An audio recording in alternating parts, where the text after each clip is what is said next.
बिस्मिल्लाहिर्रहमानिर्रहीम। अस्सलामु अलैकुम। उम्मीद है आप सब लोग ठीक होंगे। अल्हम्दुलिल्लाह मैं भी ठीक। तो बहुत ज़्यादा कमेंट आते हैं कि हम कतर या किसी भी आउटसाइड कंट्री जा रहे हैं तो हमारा जो आईडी कार्ड है उसको इंग्लिश में करवाना ज़रूरी है या नहीं, ठीक है ना। उसका इंग्लिश में करवाने का फ़ायदा क्या होता है, और अगर करवाना है तो हमें बताएं, हम करवा लें जाने से पहले। तो आज की वीडियो में हम बताएंगे कि आपका जो होम कंट्री का आईडी कार्ड है, जिसको हम शिनाख्ती कार्ड बोलते हैं पाकिस्तान में, और उसको इंग्लिश में करवाना ज़रूरी है या नहीं है, इसका फ़ायदा क्या है इंग्लिश में करवाने का। तो आज की वीडियो में हम इस पर बात करेंगे। सबसे पहले तो मैं आपको बताता चलूँ कि मैं कतर में हूँ और कतर के बारे में इंफॉर्मेशन वीडियोस बनाता हूँ ताकि आपकी हेल्प हो।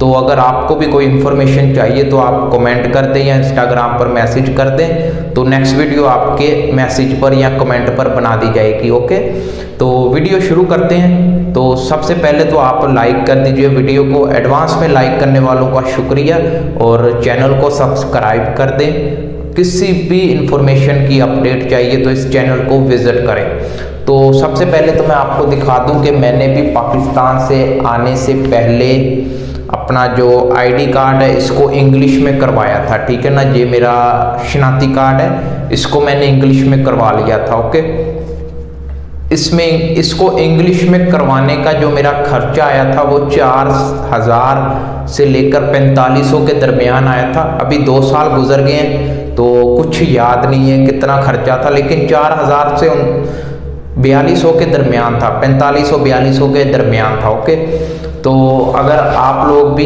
इसको बनाना चाहते हैं तो अभी तो इसका रेट बढ़ गया होगा, 5000 तक हो गया होगा, क्योंकि महंगाई बहुत हो गई है पाकिस्तान में। तो अभी तो 5000 है। ये हो गई रेट की बात। अभी आपको बताता चलूँ कि इसका बनाना ज़रूरी है या नहीं है। ये मैंने बनाया था तो मुझे इसका अभी तक कोई फ़ायदा नहीं हुआ।